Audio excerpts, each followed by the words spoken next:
साथियों जय हिंद। मैं डॉक्टर संग्राम पाटिल इंग्लैंड से बात कर रहा हूँ। साथियों न्यूयॉर्क टाइम्स में एक न्यूज छप के आई है और ये कोविड के जो पेशेंट्स को कोरोना हो गया था पिछले साल से अब तक, एक कैटेगरी ये है, उनके बारे में न्यूज है। और दूसरा उसी न्यूज में एक हिस्सा है जिसमें पिछले साल या कभी भी जिन लोगों को कोरोना हुआ था और अब वैक्सीन लगा है उसके बारे में है। और ये खुशी की न्यूज है, ऐसा उनका मानना है। तो मैं संक्षिप्त में ये न्यूज क्या है और इसके क्या मायने रखते हैं ये आपको बताने वाला हूं। तो इस न्यूज में पहली जो न्यूज है, उन्होंने बताया है कि कोविड के जिन पेशेंट्स को उन्होंने स्टडी किया, ऐसे 41 पेशेंट्स के सैंपल्स उन्होंने लिए जो कोविड से रिकवर हो गए थे। और ऐसे पेशेंट्स में उन्होंने पाया कि ये पेशेंट्स की इम्यूनिटी सिस्टम के जो पेशियां होती है, CD4 और CD8 ऐसे टाइप के टी सेल लिम्फोसाइट्स होते हैं, ये उनके जो बदलाव उन्होंने देखे, ये कोविड के पेशेंट को ये बड़े हेल्पफुल बदलाव है, ऐसा उन्होंने 1 साल बाद पाया है। तो 1 साल बाद भी इन लोगों को जो टी सेल इन लोगों में होती है वो कोविड में अगर इनको फिर से इन्फेक्शन हो जाए तो वो काम आएगी, वो उनको प्रोटेक्ट कर पाएगी, ऐसा इनका मानना है। और दूसरी बात इन्होंने पाई है कि इन्होंने इनमें जो लॉन्ग लिविंग मेमोरी सेल्स होती है, जो इन्फेक्शन होने के बाद फिर से एंटीबॉडीज पैदा कर सकती है कुछ साल बाद भी, ऐसे जो लिविंग सेल्स है जिसको उन्होंने कहा है polyfunctional SARS-CoV-2 antigen specific memory cell, तो ये भी इन पेशेंट्स में पाई गई है। तो इसके क्या मायने हैं मैं आपको बाद में बताता हूं। पहले दूसरी न्यूज क्या है ये बताऊंगा। दूसरी न्यूज इसी न्यूज का जो सेकंड सेक्शन है उनमें एक दूसरे स्टडी का उन्होंने मेंशन किया है। और जिन लोगों को पहले कोविड हो गया था उन लोगों को जब इस साल वैक्सीनेशन दिया गया तो उनमें काफी अच्छा इम्यून रिस्पांस आ गया। तो उनका मानना है कि इस रिस्पांस की वजह से अगर वो फिर से इन्फेक्शन उनको होता है या कोई अलग वेरिएंट जो म्यूटेट हो गया है, ऐसे वेरिएंट से इन्फेक्शन होता है, तो इन लोगों का अच्छी तरह से बचाव हो पाएगा। तो ये अच्छी बात है। अब वापस आते हैं, ये जो पहली वाली स्टडी है SARS-CoV-2 के जो रिकवर हुए पेशेंट हैं, उन्होंने इनमें CD8 और CD4 की पेशियां जो SARS-CoV-2 के स्पेसिफिक उनको चेंजेस हुए हैं और ये जो लॉन्ग टर्म रहने वाली जो मेमोरी सेल्स है ये भी पाई गई है। तो इसका क्या मतलब है? तो साथियों इसके लिए मैं आपको पिछले साल नेचर नाम के जर्नल में जो स्टडी पब्लिश हुई थी उसके बारे में कुछ बताता हूं। इस स्टडी में नेचर के जो साइंटिस्ट है, स्टडी के साइंटिस्ट, उन्होंने 2 अलग अलग ग्रुप्स के बारे में मेंशन किया था। पहला जो ग्रुप था साथियों, उन्होंने 36 SARS-CoV-2 के जो पेशेंट बाहर आए हैं ऐसे लोगों में CD4 और CD8 ये जो टी सेल्स होती है इनमें जो बदलाव आते हैं ये उन्होंने भी मेंशन किया था। तो ये SARS-CoV-2 के कोविड-19 के स्पेसिफिक बदलाव आते हैं ऐसा उन्होंने मेंशन किया था। लेकिन दूसरा ग्रुप जो उन्होंने स्टडी किया था ये 23 लोगों का था और इन लोगों को 17 साल पहले यानी 2003 में SARS-CoV-1 का इन्फेक्शन हुआ था। आपको याद होगा उस वक्त सार्स आया था, वो ज्यादा फैला तो नहीं था लेकिन इसका एक मिनी पैंडेमिक हो गया था।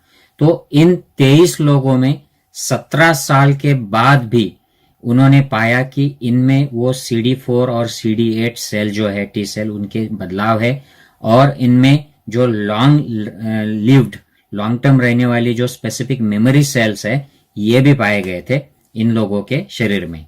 तो अब ये दोनों बातें जोड़ के हमें देखनी चाहिए कि अगर SARS-CoV-1 के पेशेंट्स को 17 साल के बाद भी इम्यूनिटी है, उनको अगर SARS-CoV-1 फिर से हो जाता है, हालांकि ये अब वायरस नहीं रहा है दुनिया में, लेकिन अगर होता है तो ऐसे सिचुएशन में उनको कंप्लीट इम्यूनिटी रहेगी और इनको प्रोटेक्शन मिल जाएगा और अगर डिसीज भी आएगा तो वो माइल्ड आएगा। और दूसरी बात इन्होंने ये भी पाई है कि इन पेशेंट्स को SARS-CoV-2 के लिए भी इम्यूनिटी है, मतलब उनके जो पेशियां है ये SARS-CoV-2 के एंटीजन को, वायरस को भी टैकल कर सकती है।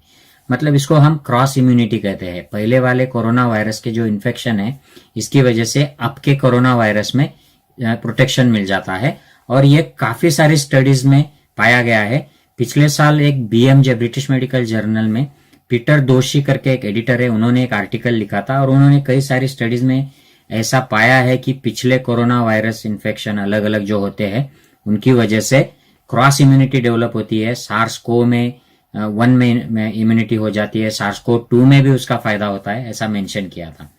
तो इसका मतलब क्या है साथियों? इसका मतलब हम सीधे ये निकाल सकते हैं कि जिन लोगों को कोविड का इन्फेक्शन हो गया है और वो लोग बाहर निकल आए हैं, उनको लंबे समय तक इम्यूनिटी रहेगी। हालांकि उनकी एंटीबॉडी जो है ये 4 महीने तक रहेगी और उसके बाद में वो सडन ड्रॉप आ जाएगी और वो गिरते ही रहेंगी। लेकिन एंटीबॉडी, ये जो हम कहते हैं मेडिसिन में उसको ह्यूमोरल रिस्पॉन्स, ये इम्यूनिटी का एक ही रिस्पॉन्स नहीं होता है, उसकी दूसरी सेना होती है जिसे कहते हैं सेल्यूलर रिस्पॉन्स। तो ये सेल्यूलर रिस्पॉन्स के बारे में अब इन स्टडीज से क्लियर हो गया है कि कोविड-19 के खिलाफ भी इम्यूनिटी लॉन्ग टर्म रहने वाली है। तो ये बात इससे पता चलती है। दूसरी बात जो अब ये सारे डिस्कशन से पता चलती है वो ये है कि अगर किसी को कोविड-19 का इन्फेक्शन हो गया था और ऐसे लोगों में वैक्सीन का डोज दिया जाता है तो इनको काफी अच्छी इम्यूनिटी आती है और अलग अलग जो वेरिएंट्स, म्यूटेंट वेरिएंट है, उनके खिलाफ भी अच्छा प्रोटेक्शन मिलने की संभावना है। साथियों, तीसरी बात यह है कि पिछले जो स्टडीज हुए हैं कोरोना वायरसेस जो सर्दी जुकाम जैसी हल्की सी बीमारियां करते हैं, ऐसे पेशेंट्स में जो रिकवर हो जाते हैं उनमें अगर ऐसे CD4 और CD8 पेशियों के बदलाव पाए जाते हैं तो उन लोगों में जब फिर से इन्फेक्शन होता है, जिसे री इन्फेक्शन कहते हैं, तो ये माइल्ड होता है, ज्यादा इसमें सिविरिटी नहीं आती है। तो ये हम कह सकते हैं, इससे एक्सट्रापोलेट कर सकते हैं कि जिन लोगों को कोविड-19 की बीमारी हो गई है और उनमें CD8, CD4 T सेल्स के बदलाव दिख रहे हैं और ये मेमोरी जो सेल दिखाई दे रहे हैं, प्लाज्मा सेल बोन मैरोज में उनके, इससे हम ऐसा मान सकते हैं कि जब अगर इनको इन्फेक्शन फिर से हो जाता है, री इन्फेक्शन होता है, तो ये माइल्ड होगा।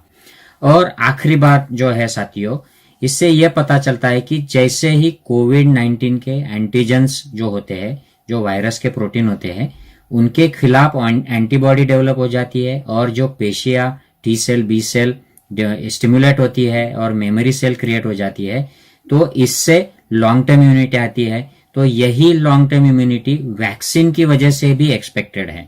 मतलब वैक्सीन भी लॉन्ग टर्म काम करेगा, उससे लॉन्ग टर्म प्रोटेक्शन आएगा।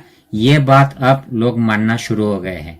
तो साथियों, मैं आशा करता हूं कि इस सारी साइंटिफिक इंफॉर्मेशन से आपको जो मेडिकल फील्ड में वैक्सीन और री इन्फेक्शन के बारे में, खास करके जिन लोगों को पहले इन्फेक्शन हो चुका है और वैक्सीन लगा है या लगना है और उनको चिंता होगी, ऐसे लोगों को लेटेस्ट जानकारी मिल पाई हो, आपके साथी और रिश्तेदारी में शेयर कीजिए। जय हिंद साथियों। नेशनल दस्तक की आपसे गुजारिश है कि अगर इसको बचाना चाहते हैं तो नेशनल दस्तक को सब्सक्राइब करने के लिए रेड कलर के सब्सक्राइब बटन को दबाएं, फिर बेल आइकन की घंटी दबाएं। नेशनल दस्तक को बचाने के लिए बहुत जरूरी है कि हर खबर को शेयर करें, लाइक करें, कमेंट जरूर करें।